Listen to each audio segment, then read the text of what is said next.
Vamos a guardar la escena.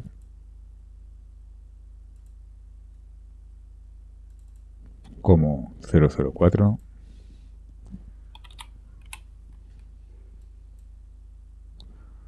Vamos a eliminar la esfera. Y vamos a crear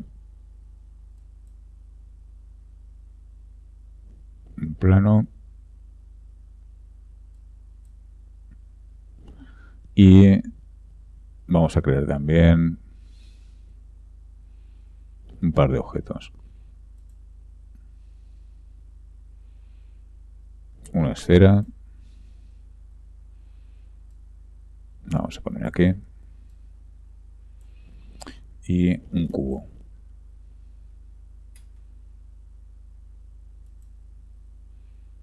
Lo ponemos un poquito más aquí y por encima del plano. En este momento lo vemos todo bastante oscuro porque recordemos que en la ventana Lighting, en los settings, teníamos que el multiplicador de la intensidad de la luz de entorno estuviera a 0. Vamos a ponerlo a 1, que es su configuración por defecto, y ya vemos los objetos iluminados por el Skybox. Y vamos a ver los Game Objects de luz de Unity. Son las luces típicas que podemos encontrar en la mayoría de softwares de 3D de propósito general. Y recordar que teníamos esta de aquí desactivada. Esta es una luz direccional que se crea al principio en la escena por defecto. Vamos a activarla. Y como vemos, se están sumando los efectos de la luz de entorno y de esta luz del Game Object Light. Vamos a duplicarla, Edit Duplicate o Control D, y vamos a mover la copia y vamos a hacer lo mismo con esta, Control D, y nos creamos otra aquí. Vamos a cambiar ahora los tipos de luz. Esta de aquí diremos que sea una luz spot y esta de aquí diremos que sea una luz point. Vamos a apagarla y esta de aquí también. Y vamos a ver, la primera es una luz de tipo direccional. Estos tres tipos de luces, la direccional, la spot o foco y la omnidireccional o point light, son las tres luces clásicas de Computer Graphics. La direccional se utiliza para fuentes de luz grandes y lejanas, tipo el sol, y siempre produce unos rayos paralelos. Fijaos que da exactamente igual la localización de la luz, ya que se va a producir de la misma manera en todo el espacio. Lo que varía la iluminación es su orientación. Voy a girarla y como vemos las sombras y la iluminación cambian. Las luces tipo spot o foco vamos a activarla y vamos a desactivar la anterior. Como veis, se emiten en un cono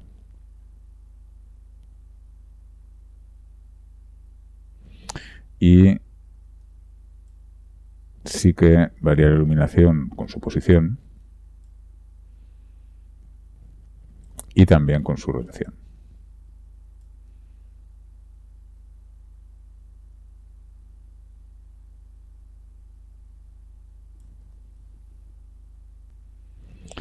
Podemos variar el ángulo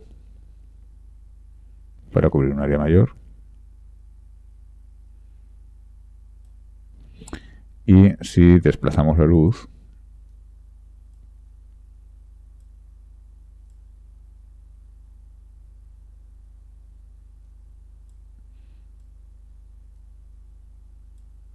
vamos a girar un poco la vista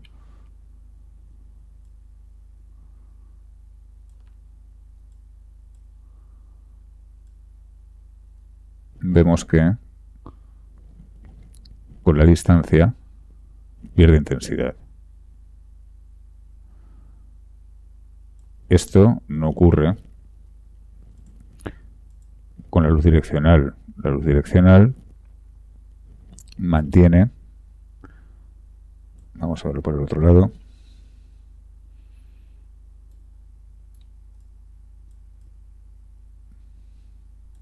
vamos a activarla, mantiene la intensidad independientemente de la distancia. Se supone que está simulando una luz de fuente bastante lejana y que no va a tener variación en la escena. Vamos a apagarla y vamos a activar la luz del tipo point o omnidireccional. Esta luz, como vemos, también atenúa en función de la distancia. Su posición afecta a la iluminación.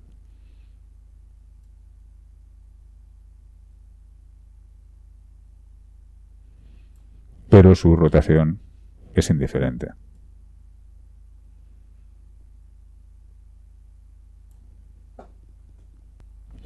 El rango de atenuación de la luz se puede controlar desde aquí, desde esta casilla Range, o interactivamente pinchando en uno de estos manejadores. Fijaos cómo varía en unidades el tamaño del rango, de tal manera que expresa la distancia a la cual se produce la atenuación total de la luz. Cuanto más largo sea este rango, fijaos que la escena se ilumina más uniformemente por la luz. Cuanto más cerrado,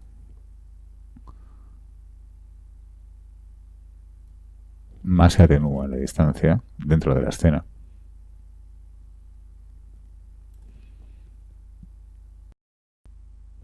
Lo mismo ocurre con la luz de foco tipo spot. Vamos a desactivar esta, activamos el spot y con este manejador de aquí cambio el rango. El efecto es el mismo, cuanto más lejano es el rango, más homogénea es la luz en la escena.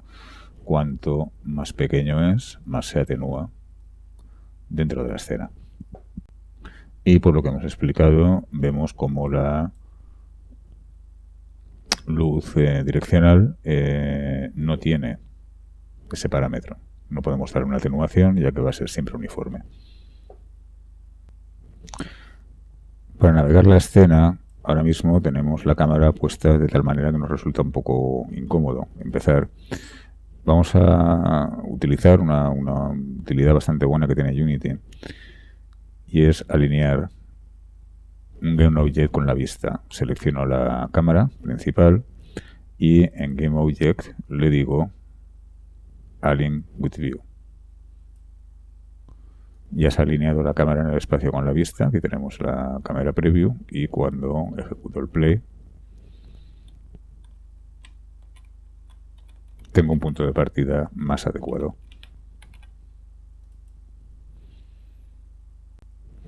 Vamos a arreglar un poco estas luces. Me voy a ir a la ventana de Lighting y lo primero que voy a hacer es bajar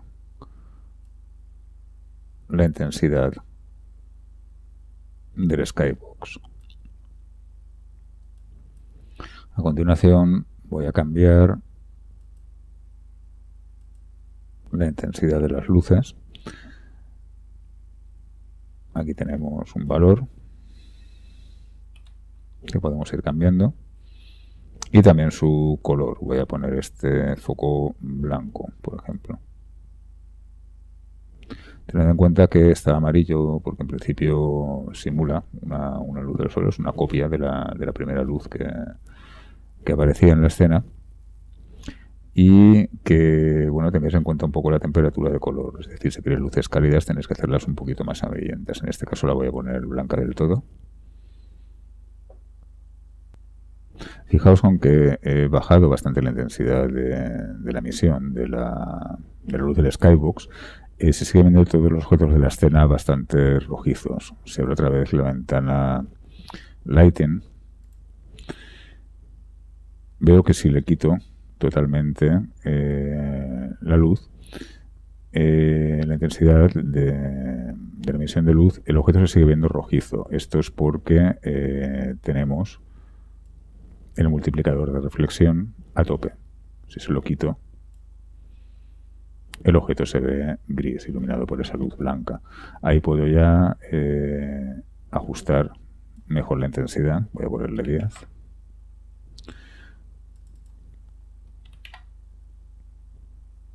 Vamos a ponerle 15, que estaría más o menos bien. No obstante, como normalmente necesitaré que sí que haya objetos en la escena que tengan materiales que reflejen el entorno, normalmente no bajaré el multiplicador de intensidad de la reflexión a 0. Vamos a ponerlo un poquito más subido. Y lo que vamos a hacer es crear unos materiales, es proceso para los objetos, para que nos reflejen. Vamos a desactivar esta luz y vamos a activar la omnidireccional, la luz tipo point. Vamos a subirle también la intensidad. Vamos a meterle 15.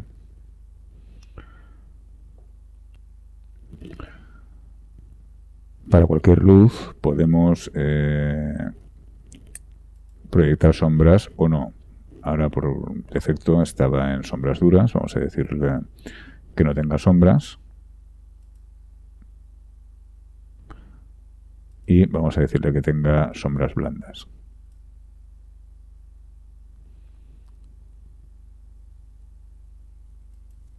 Fijaos la diferencia entre sombra dura y sombra blanda. La sombra blanda hace un área difuminada en los bordes de la sombra y tarda un poquito más de cálculo, pero es un poco más natural. La resolución de las sombras se crean por un mapa de sombras, es decir, se crea una especie de cámara desde la luz hacia el objeto y se renderiza un mapa de bits de escala de grises, que es el que va a ser proyectado como sombra. Está por defecto en utilizar los ajustes de calidad que tenemos actualmente, pero puedo decirle que sean desde baja resolución hasta la resolución más alta. El bias es el desplazamiento de la sombra con respecto a la fuente de la luz. Fijaos que el final de la sombra es el mismo, pero es una especie de recorte del principio de la sombra. Esto lo podemos utilizar en algunos casos en que la sombra nos quede un poquito mejor así, pero es muy importante cuando ocurre esto. Si desactivo esta luz, voy a activar otra vez el foco. Fijaos que en el caso de este cubo, que está bastante pegado a este plano, solo que se proyecta la sombra, si le cambio el tipo a Soft Shadows, se producen estos artefactos de aquí, ¿vale? Esto se puede solucionar modificando el bias. Le doy un pequeño bias que me aleje la sombra de la fuente, aunque sea un poquito. Voy a darle un pelín. ¿Vale? Vemos que desaparece.